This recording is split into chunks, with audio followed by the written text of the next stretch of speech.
Jason Thiese, Dynamic Graphical Workflow Management in the Hub. Yeah. All right, thanks, Mike, for the introduction. Glad to be here today to give this presentation. My name is Jason Thiese. My colleague is James Fourman. We both have been working very hard on developing a dynamic graphical workflow management tool that can be used in the Hub. Before I continue, I should define what we mean by workflow. Earlier today, we saw a very good presentation about Pegasus, which is used for computational task staging. That's not exactly what we mean.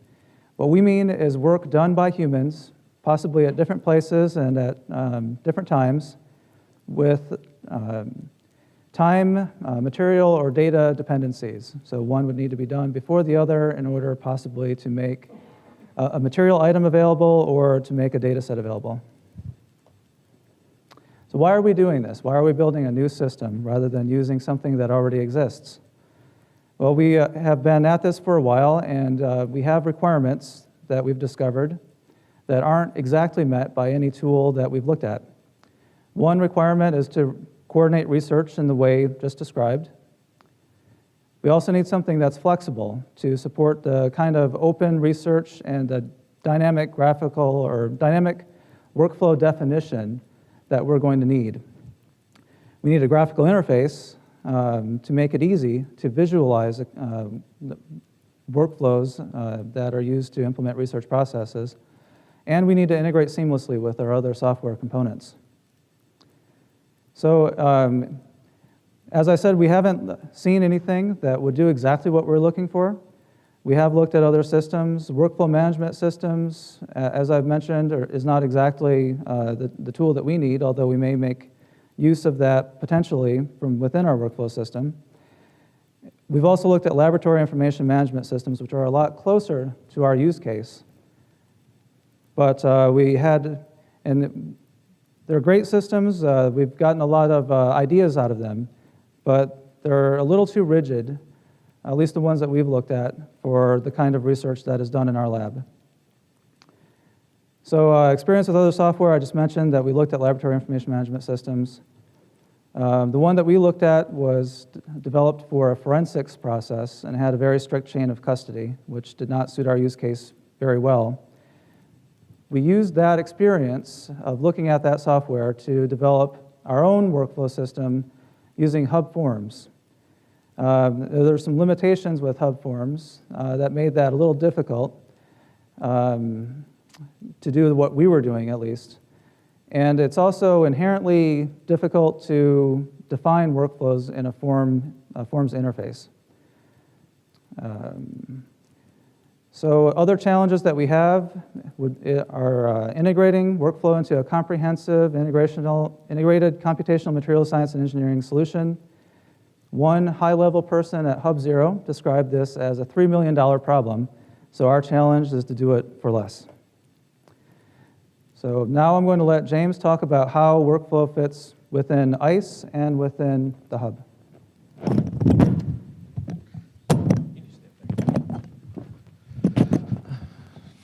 Okay, so as we said before, the common surface bus is pretty integral to all the parts of ICE. I mean, it is at the core.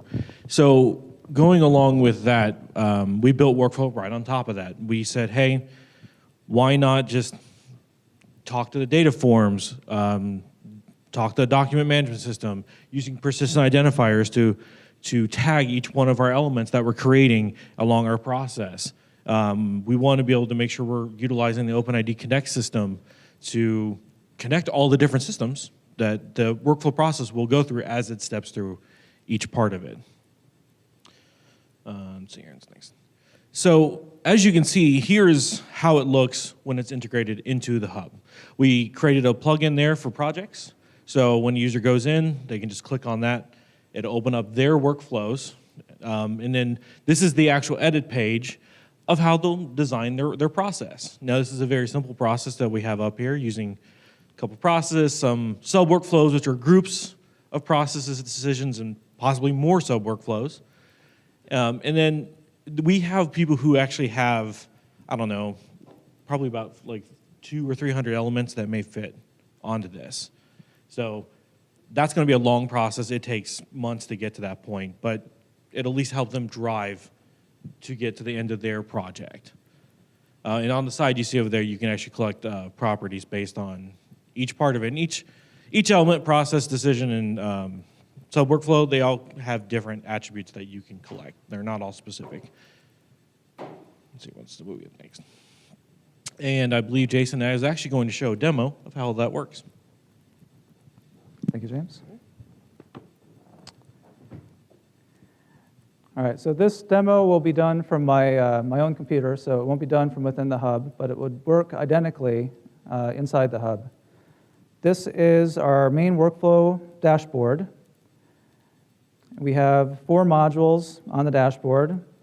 One is workflows in progress. It's called active workflows. Another is workflow templates, where templates are defined for workflows that can then be instantiated into active workflows.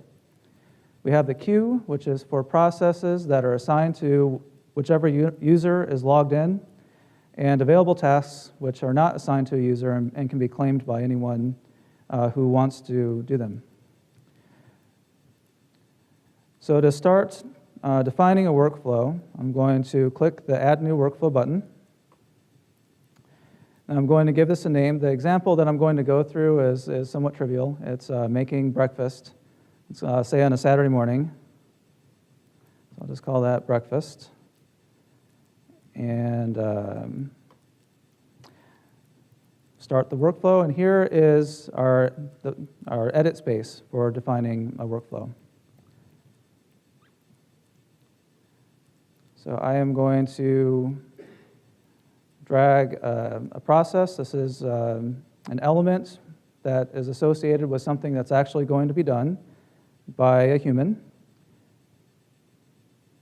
Then I'll follow that with a decision, and that also will be a decision made by a human. And then I'll drag a few other processes, and then I'll connect them. And then I'll define the properties for all of these elements.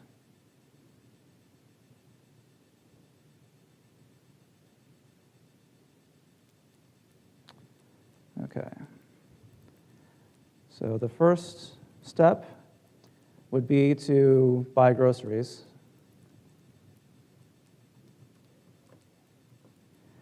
So I'll name it Buy Groceries, and the name will change on the canvas once I change it in the properties.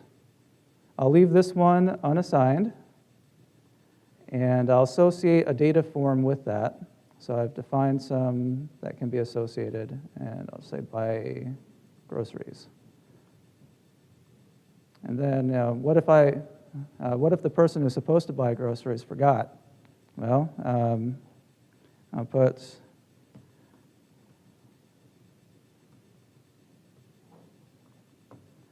a decision there to determine a different path for whether the groceries are available or not.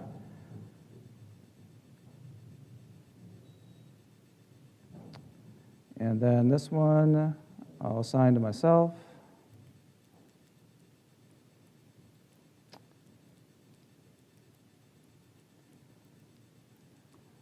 Next, the breakfast that will be made if the groceries are available will be banana bread French toast, which sounds fantastic. I haven't actually had it myself. So this process will be to bake the bread.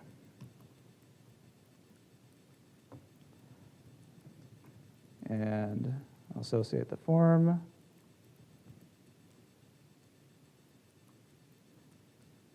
I'll assign this one to a different user. Let's say my wife. And I'll say that for this process, we want to review it before we proceed. So I'll say review is needed. And you'll see what that looks like once the workflow is executing. Finally, once we have the banana bread, then we want to make the French toast. So this one would be to make the toast.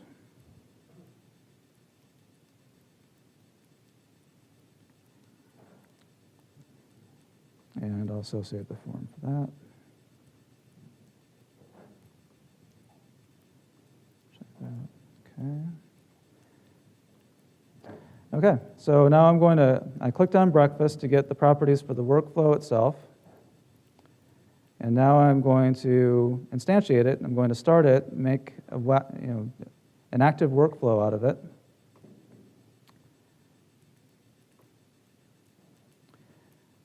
Now here is the edit interface, or the view interface, where we can take a look at it. And let me just do something real quick here. I was afraid that might not quite work. This is still under active development, I should say. So let me try that again.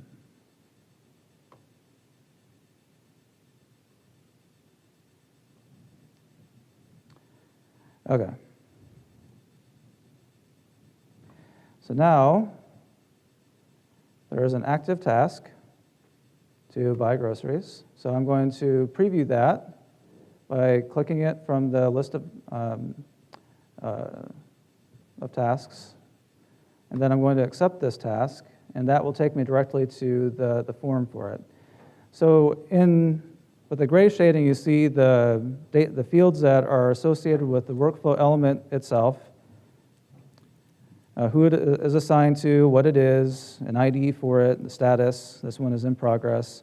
And this box here is where we define the fields that are particular to that process. This one is to buy groceries. I have some stores.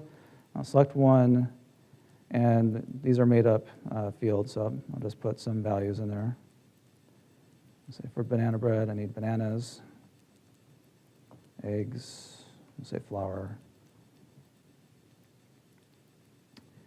And I will complete that. And then the next element in the workflow, if we take a look at that again, is whether or not I remember to buy this stuff. So let's say that I did.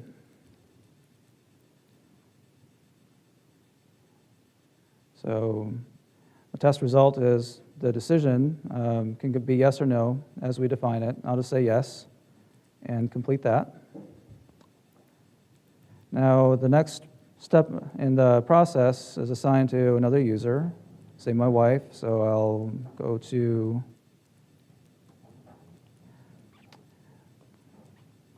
where her view of it. I'm logged in a different browser with a different user for her. So here is where she would bake the bread. So she'll click on that. And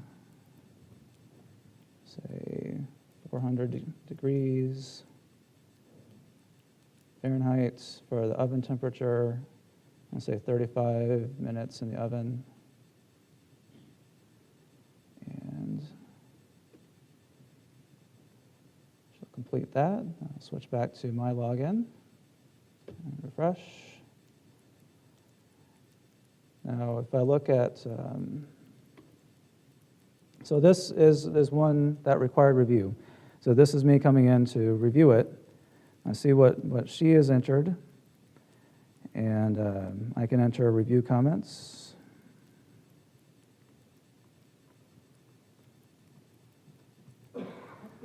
And approve.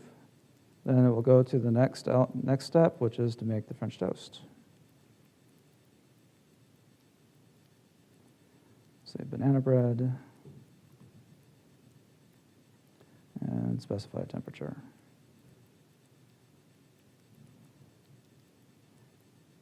And then I can save that, or I can complete it. Once I complete it, this isn't developed quite yet, but we'll be able to see the history of all the workflows that have been completed and access the data that was collected along the way.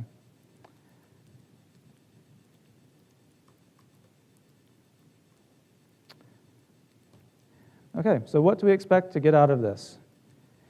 I'll compare the before and after state for before this workflow tool is available and after. Before, research is coordinated, oftentimes using Excel and email. One of our research pilots is currently using an Excel monitor to keep track of where samples are in their workflow. Data is shared using what we call SneakerNet, which is making copies of files on a portable media and walking them to the next computer. Researchers have limited visibility into the research process. They have to ask where their samples are oftentimes, and up to 40% of research time is spent on data management. After, we'll have improved research coordination. Our data will be shared via the federated ICE system. Data will be accessed in possibly many databases, and files will be available via a document management system.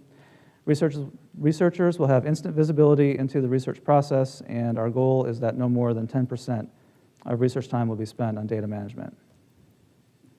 So the next steps, the first one is to deploy this tool in our own lab. In addition, we want to develop new features, for example, dynamically configurable forms. What you saw me do is select forms that were defined by the developers. What we want to be able to do is allow researchers to create their own forms using a similar drag and drop interface. We want to be able to track items. For example, if a material item was created in one process and something was done with it in the next, we want to be able to tell in the second process exactly where it came from the first one. And track that throughout the entire provenance chain for materials. We want to integrate seamlessly with other, we want to integrate with other workflow systems. We're looking at a system that is used to schedule and monitor mechanical tests right now. We want to be able to fire off a process in that system using our workflow. And finally, we want to integrate with other materials data systems and deploy the tool in other labs. On that note, we're very interested in collaboration. I think this has been mentioned a few times before, but I'll foot stomp it now. We hope that ICE will be open source someday, but in the meantime, if you'd like to give it a try, please feel free to contact us. We'd be interested in sharing the code, or if you're interested in collaborating with us directly, we would like to do that as well. And the way to contact us is to come up to us here if you're interested, or if you would rather send us an email, the person to contact would be our project manager, Matt Jacobsen. Finally, I'd like to acknowledge everyone on the ICE team. This is also something that's been mentioned before, but it deserves reiteration. Dr. Chuck Ward, thank you for your patience and leadership. Dr. Mark Benedict and Brian Foster, the ICE development team, and finally Purdue, without whom we wouldn't be here to give these presentations. Thank you.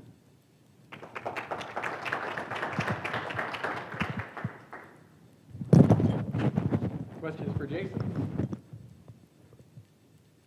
Coincidentally, I have one. I wondered if you have plans for other blocks that you want to add into the workflow. Because, for example, one other use case that I've seen is people who want to fire off like a sweep. So, like, you don't just want to do one set of French toast. You want to do French toast at 350, 375, 400, 425, and compare the results, you know? So it's almost like a block where you can specify a sweep and have the same process done like a loop. That is something that we may want to consider in the future, but it's not something that we have plans for in the short term. Okay. Fair enough. Other questions? Well, for what it's worth to clarify, one of the things that we've done with the workflows, we've used the BPMN standard as sort of the inspiration. And in there you have repeatable events, and that's something that absolutely, for the sake of modeling, simulation, and experimentation, that we want to do. And the big takeaway that we want to impress upon the group today, we've seen a lot of technical workflow management systems. What we're trying to build is one to manage the whole process, the lab process. So, for example, you could fire off a Pegasus workflow, LabVIEW, equipment management workflows, whatever they are, as sort of nested within those processes.